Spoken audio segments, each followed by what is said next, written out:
Agus Irhan, Abdul Holik, Abimanyu, Robi Resto Matala, Putru Satria Channel, Ucup Besar, Rizky Riyardi, Depa Indriana, dan para rebahaners yang ada di seluruh dunia. Halo semuanya dimanapun kalian berada, bagaimana kabarnya? Sebuah film yang diperankan oleh om angkat saya yakni Tom Hanks berjudul Castaway tahun 2000, di mana film ini merupakan salah satu film survive terbaik karena sang aktor Tom Hanks sendiri sampai melakukan treatment berat untuk menurunkan bobot tubuhnya hanya agar terlihat maksimal memerankan sosok dalam film ini. Penasarin? Langsung saja pasang handsfree, simetriskan posisi rebahan, kencangkan celana dalam, selamat menonton dan Jackie Cerot.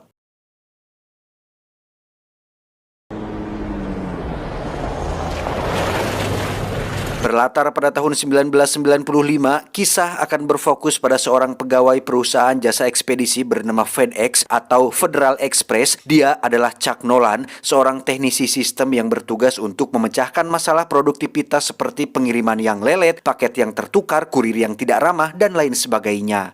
And we never ever allow ourselves to sin. And nations topple in 87 hours. Fortunes made in squander. 15 minutes! Crunch time! Crunch! Chuck sendiri memiliki seorang kekasih bernama Kelly yang sudah berpacaran cukup lama, bahkan tinggal bersama untuk waktu yang tidak sebentar, namun belum menikah. Rencananya mereka berdua akan menikah dalam waktu dekat ini, tetapi jadwal padat Chuck yang harus pergi ke gudang FedEx di seluruh dunia membuatnya harus papatogan, sehingga pernikahan mereka berdua terus tertunda. I love you and I'm going to see you soon and you know what that means. Bye-bye. Tepat saat makan malam di malam Natal, Chuck pun mendapat tugas jika dirinya harus segera pergi ke Malaysia malam ini juga. Dengan kata lain, mereka berdua harus mengatur ulang jadwal pernikahan dan pekerjaan mereka supaya bisa mendapatkan waktu yang pas. What about our Christmas? I got a gift for you. Sesaat sebelum naik pesawat, Kelly memberikan hadiah Natal yaitu jam saku model vintage yang di situ terdapat foto Kelly juga, agar supaya Chuck selalu mengingatnya dan segera mempersuntingnya agar hubungan mereka bisa sah, sakinah, mawadah, dan warohmah. Actually, 2 minutes, okay? 2 more minutes. I'll be right back.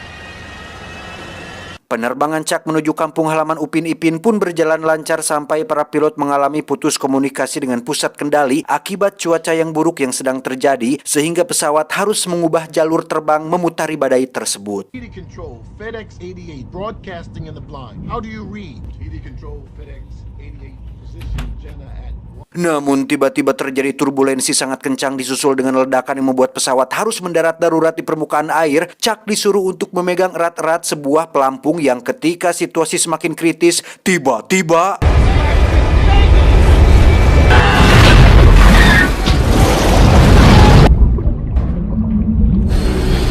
Chuck pun menjadi satu-satunya orang yang selamat berkat pelampung atau perahu karet darurat, sedangkan 2 pilot dan 1 kru tewas akibat mengalami benturan secara langsung, sehingga Chuck harus menerima fakta bahwa dirinya harus terombang-ambing sendirian di tengah badai yang dahsyat ini.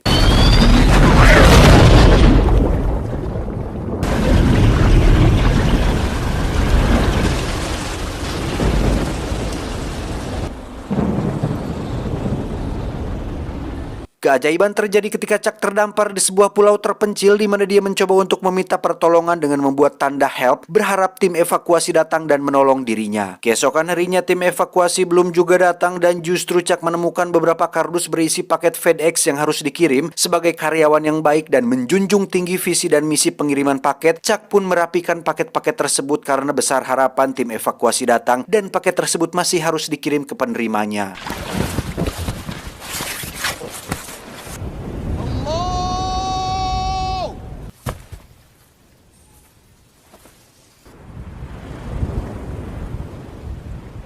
Satu hari tidak minum tentu membuat Chuck sangat kehalab-haban atau kehausan, sehingga ketika menemukan beberapa butir kelapa muda yang tergeletak membuatnya harus membutik salah satunya. Tetapi karena tidak memiliki skill survive atau tidak pernah sekalipun menonton tutorial solo camping di YouTube, Chuck pun harus menghabiskan waktu berjam-jam hanya untuk bisa minum 1 butir kelapa.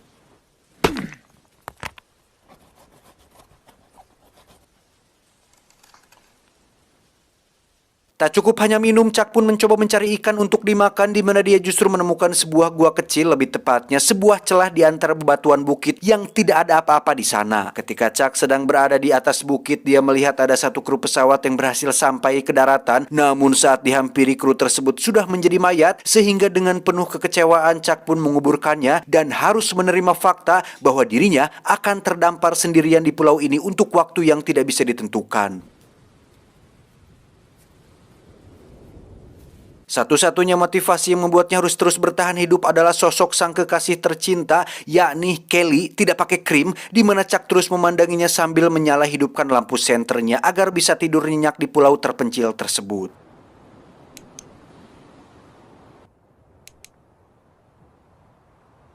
Beberapa hari berlalu, Chuck pun mulai bisa menyesuaikan dirinya dengan alam liar dan mulai menggunakan insting bertahan hidupnya dengan cara menangkap ikan menggunakan sebuah tongkat kayu, kemudian minum air dari dahan daun, yang semua ini tentu tidak bisa memenuhi gizi seorang Chuck, sehingga tetap saja dia merasa lapar dan kehausan setiap harinya.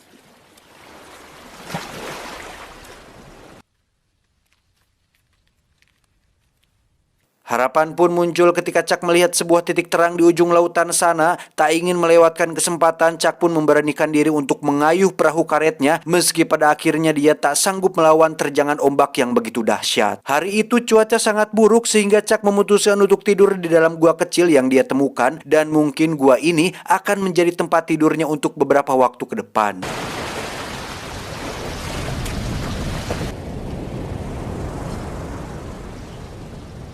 Tak tahan dengan rasa haus dan lapar yang semakin menyerang, Chuck pun memutuskan untuk melanggar kode etik pegawai jasa ekspedisi dengan membongkar semua paket yang ada, berharap ada sesuatu yang bisa dimakan atau diminum. Namun kebanyakan dari paket tersebut berisi barang-barang seperti baju, bola voli, sepatu ice skating, dan benda-benda tidak berguna lain. Yang dengan kreativitasnya, Chuck berhasil membuka sebutir kelapa muda menggunakan besi pada sepatu ice skating tersebut.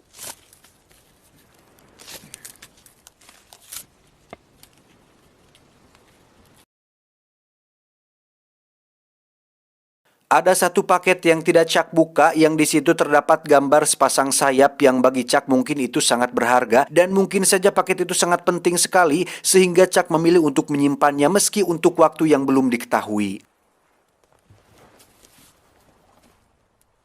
Dengan barang-barang tersebut, kini Chuck setidaknya punya peralatan dasar bertahan hidup seperti besi untuk memesek daugan, meruncingkan sebuah tongkat kayu, dan menangkap ikan serta binatang laut lain menggunakan kain jaring dari sebuah gaun indah yang dia dapatkan dari paket tersebut. Masalahnya adalah Chuck tetap harus memasak semua tangkapannya supaya matang, dan tentu saja memerlukan api untuk melakukan proses tersebut. Dengan basic skill dadakan hasil pelajaran sekolah, yakni kayu kering jika digesek dengan material yang sama akan menghasilkan panas dan api, Chuck pun berulang kali mencoba membuat api sendiri tetapi gagal, dan justru sempat melukai tangannya hingga berdarah.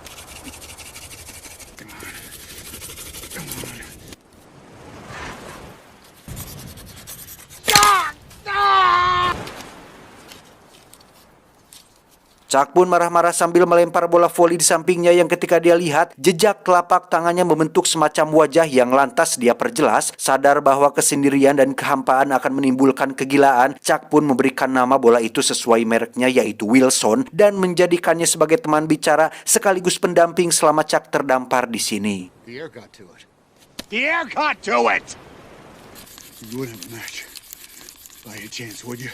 Dengan semangat bola voli merek Wilson, Chuck pun berhasil membuat api menggunakan material yang tepat, yakni serabut kelapa yang mudah terbakar, yang memang di kampung saya pribadi sering dijadikan bahan bakaran untuk ngaliwet atau sekedar melem lauk. Chuck senang bukan kepayang karena akhirnya mampu membuat api sendiri menggunakan tangannya sendiri dan bisa setara seperti Dede Inon untuk bertahan di alam liar.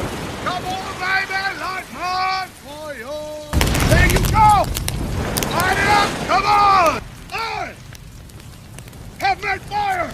Setelah pikirannya tenang karena bisa menghasilkan api, membuat makanan sendiri, dan menemukan beberapa metode baru untuk bertahan hidup, Chuck pun mulai membuat perhitungan tentang posisi jatuhnya pesawat, membuat sebuah hipotesis dan kemungkinan apakah dirinya bisa ditemukan, di mana Chuck mengatakan kepada Wilson bahwa posisi mereka sangat jauh jatuh dari pesawat saat pilot memutuskan untuk mengambil jalur memutar menghindari badai, sehingga kemungkinan mereka berdua ditemukan adalah 0%.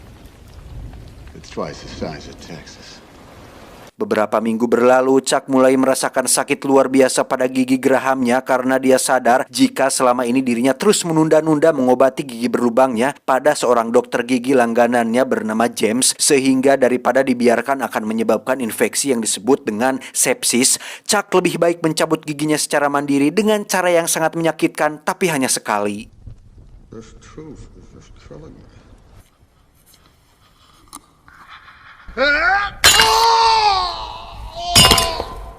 4 tahun berlalu, kini postur tubuh Chuck lebih kurus dengan jenggot dan rambut yang tidak terurus. Dia juga sudah terbiasa dengan makanan mentah seperti ikan, tapi bukan ikan paus. Juga hari-harinya hanya dihabiskan mencari makanan dan bengong sendirian secara terus-menerus.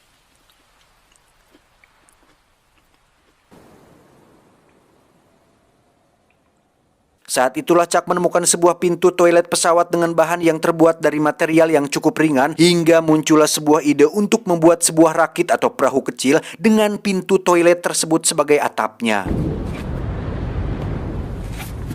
This could work.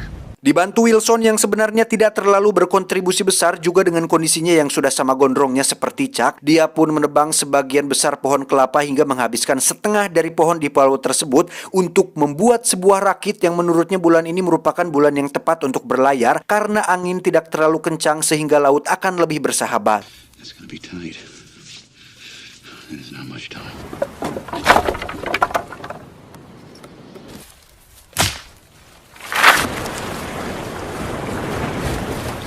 Di sela-sela proses pembuatan rakitnya, Chuck pun naik ke atas bukit yang di situ kita akan diperlihatkan bahwa selama 4 tahun ini Chuck sempat berniat untuk bunuh diri, namun dengan motivasi untuk bertemu kembali dengan Kelly, kewarasannya pun berhasil menang sehingga Chuck ini memanfaatkan tali buatan tersebut sebagai bahan untuk mengikat rakit buatannya. It was what, a year ago? So let's just forget it. Tibalah hari yang dinanti-nanti, rakitnya kini sudah siap berlayar. Chuck pun berkemas sambil membawa satu paket yang selama 4 tahun ini selalu disimpannya. Tetapi sebelum itu Chuck pun menyempatkan diri untuk menorehkan jejak dirinya pada sebuah batu bahwa alasan utama dirinya bertahan adalah Kelly, sang kekasih tercinta.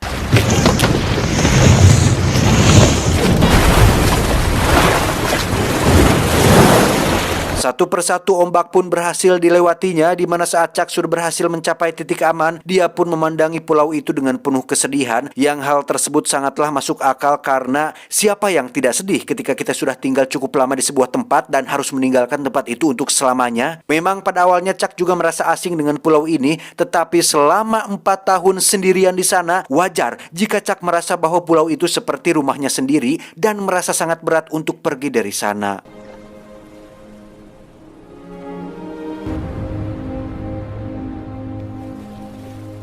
Dalam sepanjang pelayarannya, Chuck sempat berjumpa dengan seekor paus jenis paus bungkuk atau humpback whale. Tidak ada interaksi yang spesial, hanya saling pandang satu sama lain, yang momen tersebut adalah momen langka yang tidak akan pernah Chuck lupakan seumur hidup.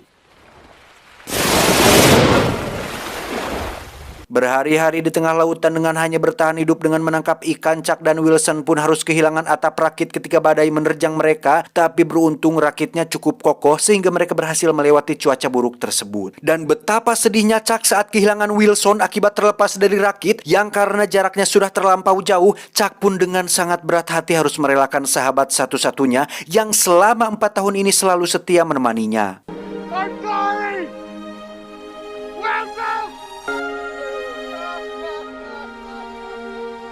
Beberapa hari berlalu ketika alat untuk menangkap ikan sudah tidak layak dan semangat hidup semakin menipis akibat kehilangan Wilson, muncul sebuah kapal besar yang membawa begitu banyak kontainer bertuliskan Giseiko, sebuah perusahaan yang menjual dan menyewakan kontainer laut. Di mana kabar tentang selamatnya Chuck pun membuat Kelly pingsan ketika pertama kali mendengarnya.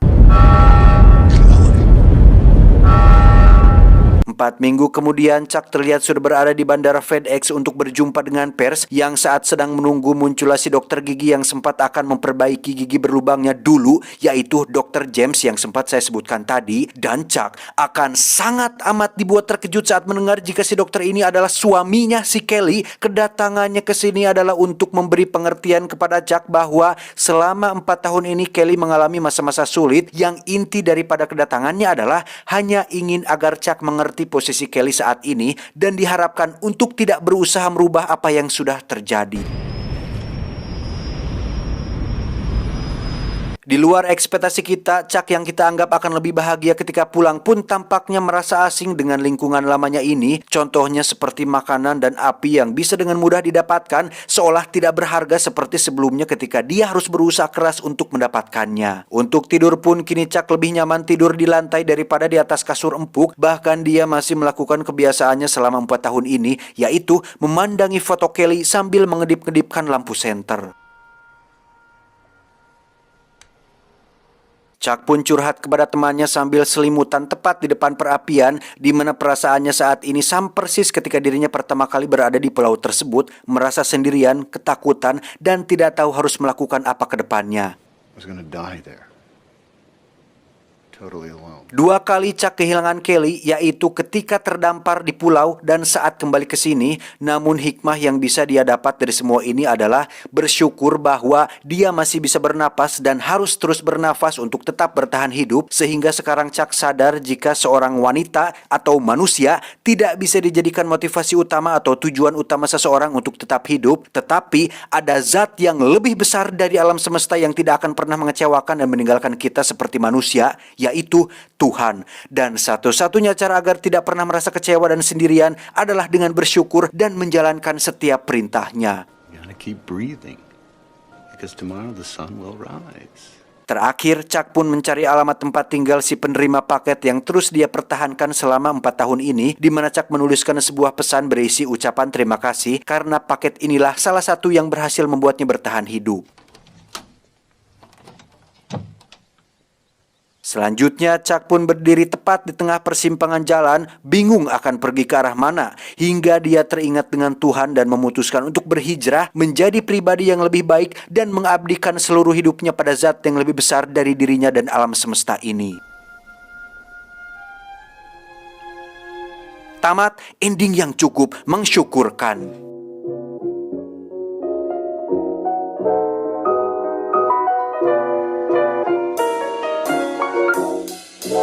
Terkadang apa yang menurut kita baik tidak selalu baik, apa yang kita inginkan tidak selalu kita butuhkan.